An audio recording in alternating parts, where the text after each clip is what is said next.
আমাদেরকে। তাই নতুন রাষ্ট্র গঠনের জন্য অন্তর্বর্তীকালীন সরকারের প্রধান ডক্টর প্রফেসর ইউনূসকে আমরা বলেছি, আপনি নির্বাচনকে নিরপেক্ষ করার জন্য যতটুকু সংস্কার প্রয়োজন অতটুকু সংস্কার করে আপনি নির্বাচনের জন্য একটি রোড ম্যাপ ঘোষণা করুন। সেই নির্বাচন হবে নিরপেক্ষ, কেয়ারটেকার সরকারের অধীনে হবে এবং সংখ্যানুপাতিক পদ্ধতিতে, প্রপোর্শনাল রিপ্রেজেন্টেশন যেটাকে বলা হয়, পিআর পদ্ধতি। আধুনিক বিশ্বের অনেক গণতান্ত্রিক দেশে সবচেয়ে এই পদ্ধতি হচ্ছে উপযোগী। এখানে পার্লামেন্টে উপযুক্ত যোগ্য প্রতিনিধিত্ব হয়, যোগ্য পার্লামেন্টারিয়ানরা আসে, আসনে আসনে ভোট কাটা মাসেল কালো টাকার খেলা চলে না, ব্যক্তি প্রার্থী হয় না, দলের পক্ষে ভোট দিয়ে কোন দল কত ভোট পাবে সেই হারে সেই দলের ততজন এমপি নির্বাচিত হবে।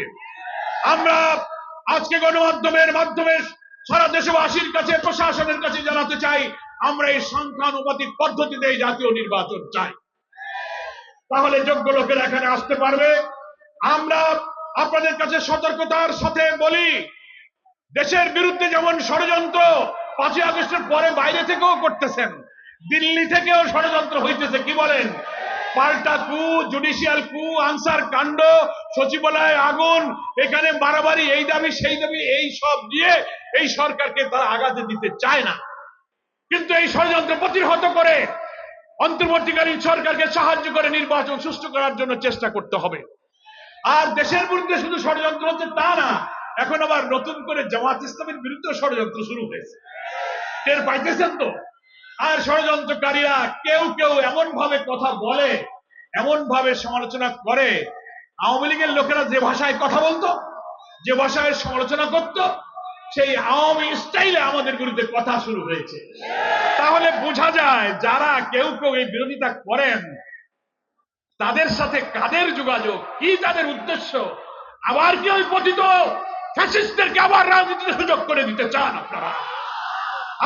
আমরা যেন সজাগ থাকি।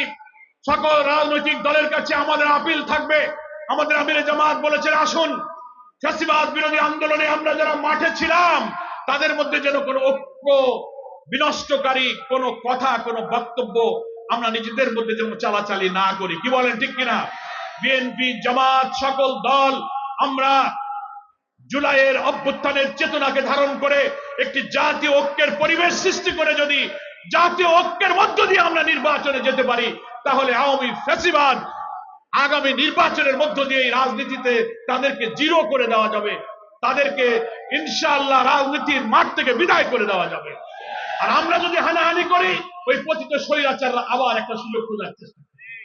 এই জন্য আমি সব বন্ধুদের, যেভাবে একসাথে মিলে ফ্যাসিবাদকে আমরা বিদায় করেছি, একসাথে মিলে জুলাইয়ের অভ্যুত্থানের চেতনা ধারণ করে যদি জাতীয় ঐক্যের পরিবেশ সৃষ্টি হয়, আমাদের আমিরে জামাত বলেছেন, আমরা ফ্যাসিবাদ বিরোধী সকল রাজনৈতিক দলের সঙ্গে, ইসলামী দল, মত, স্কলার, ইসলামী সংগঠনের সাথে ঐক্যের মাধ্যমে নির্বাচনে যেতে আমরাও প্রস্তুত আছি।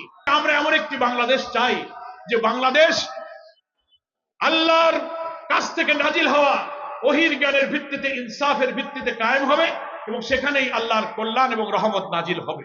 অভাব অনটন দুঃখ থাকবে না, অন্নহীন বস্ত্রহীনের মর্ম ব্যথা, নিরাশ্রয়ের আকুতি, নিরন্ন মানুষের কান্না থাকবে না, সবাই সাম্য থাকবে।